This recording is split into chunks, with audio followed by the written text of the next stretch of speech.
Machines can become everything that you are. We can build machines which are intuitive in nature.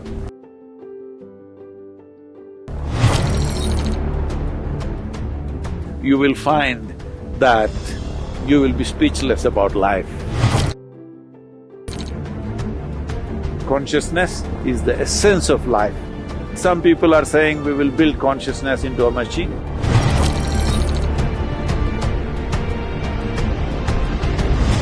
Namaskaram, Sadhguru. Experts say that human intuitions are essentially biochemical responses of our body. If that is so, an artificial intelligence can be powered to recreate human emotions. Are human intuitions truly biochemical algorithms, or are they something more profound? Whoa. Well, does human intelligence have something to do with the biochemical activity that's happening in our system? Absolutely. Well, when you know today that you being mentally balanced or imbalanced, you being stable or unstable, you being clear or unclear in your mind, has a chemical basis to it, or even you being happy or unhappy, loving or not loving, joyful or miserable, all has chemical basis. One way to understand this is, it is all a question of intelligence. Right now, as you sit here or wherever you sit, whether you make this experience of sitting here beautiful or ugly is a matter of intelligence, and it is also a matter of chemistry. They are not different. It is completely wrong to understand intelligence as thought. Thought is just one small expression of intelligence. This is a folly that modern societies have made because the modern education system has made people believe that thought is the only form of intelligence. If thought is the only form of intelligence, you will naturally understand that accumulation of data, analyzing data and projecting this data according to your analysis is intelligence. Well, this is a process that any machine can do. This you're beginning to understand now, that even the most complex thought that you think is phenomenal, today your computer can do it without effort.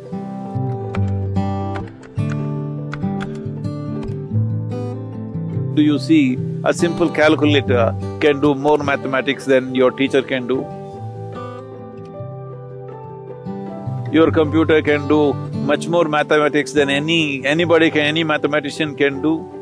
So, obviously, what you thought is a very difficult intellectual process is being processed by a machine far more easily than you can imagine.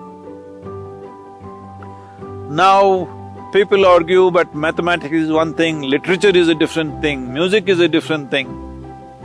Well, I'm telling you, whether it's literature or music, which are considered more,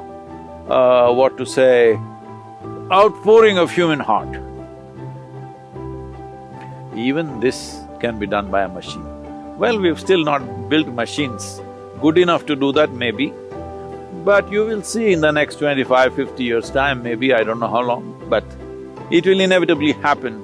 You can't make out, or probably it will be more perfect. So, this about intuition. First thing to understand about intuition is not a different level of intelligence. Intuition is just simply a different level of computing. That is,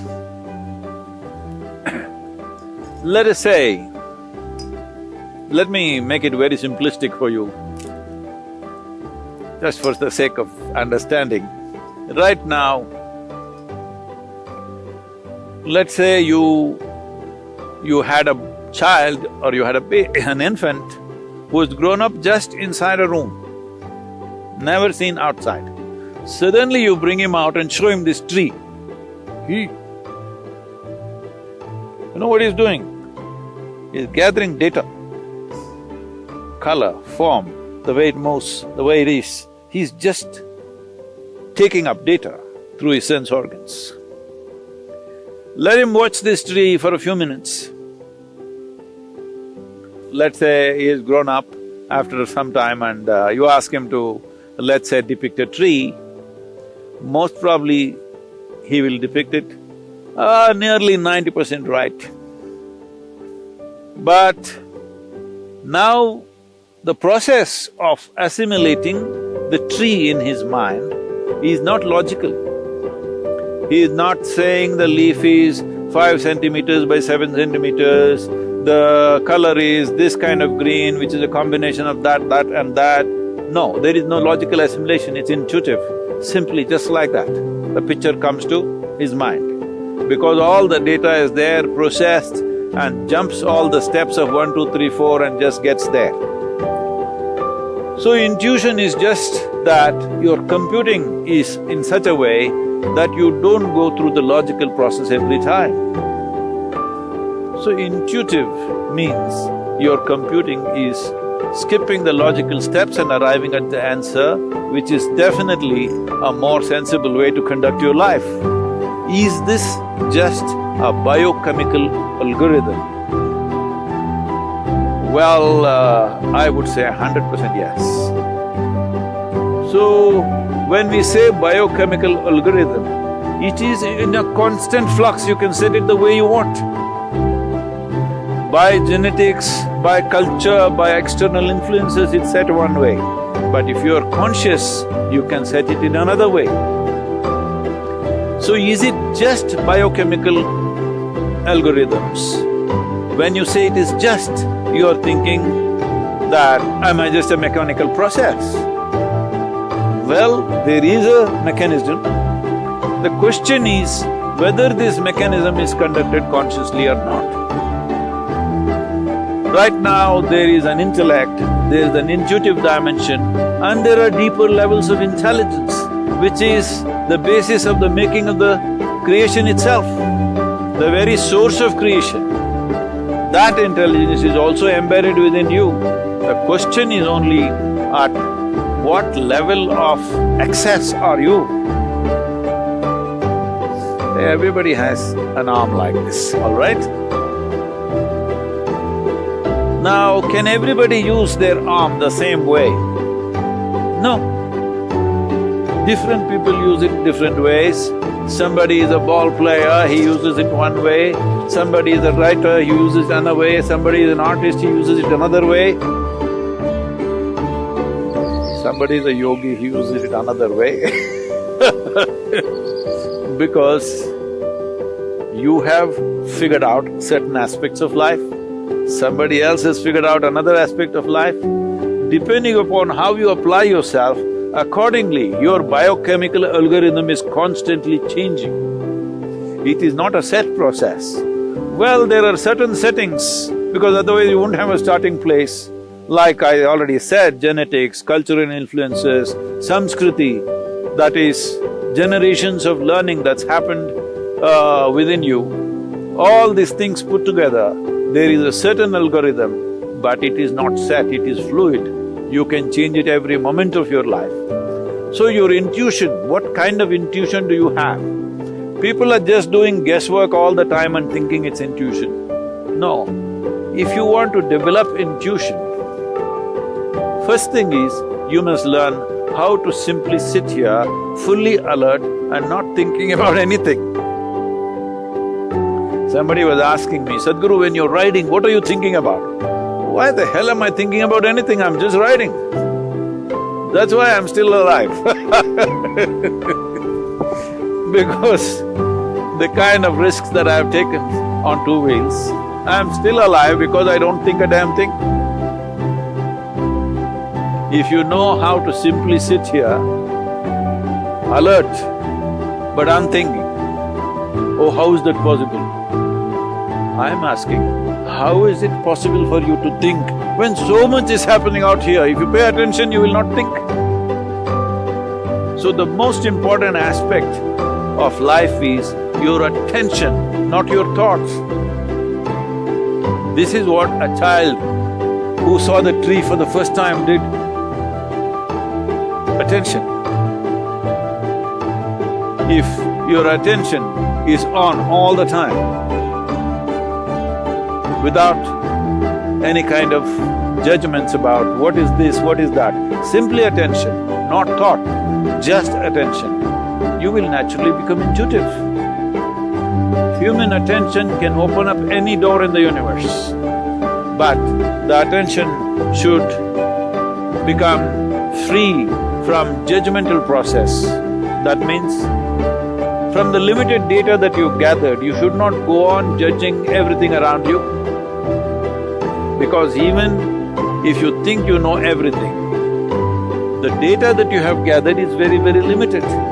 If you observe this tree for one whole year, the entire process of it dropping leaves and putting back new leaves and everything, still I'm telling you, you do not even know a small percentage of what the tree is. If you want to understand the biochemical algorithm of that tree, we do not know how long it will take for you to grasp that. So this is a much, much more complex mechanism than the tree. So definitely, this, if you spend a lifetime paying attention to this, still what you know is very little.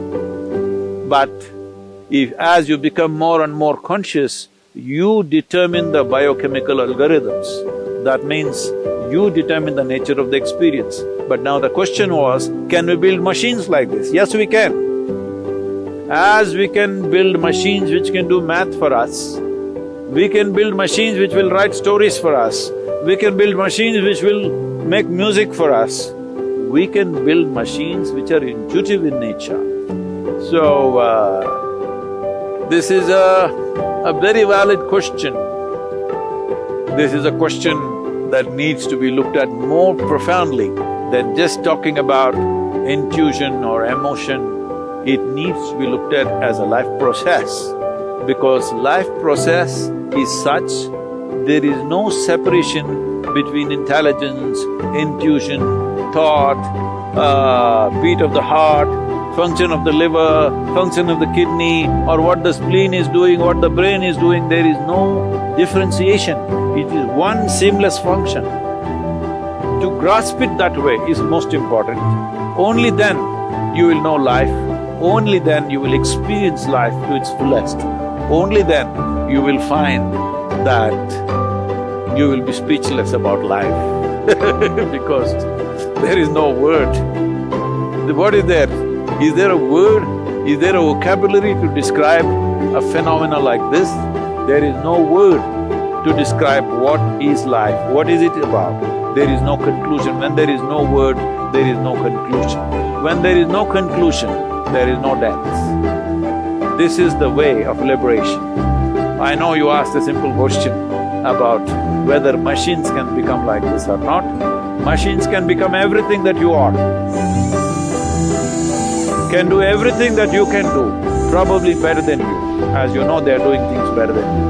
Only thing is, they cannot become consciousness.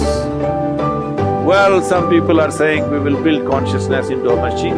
That's not going to happen, because that's life.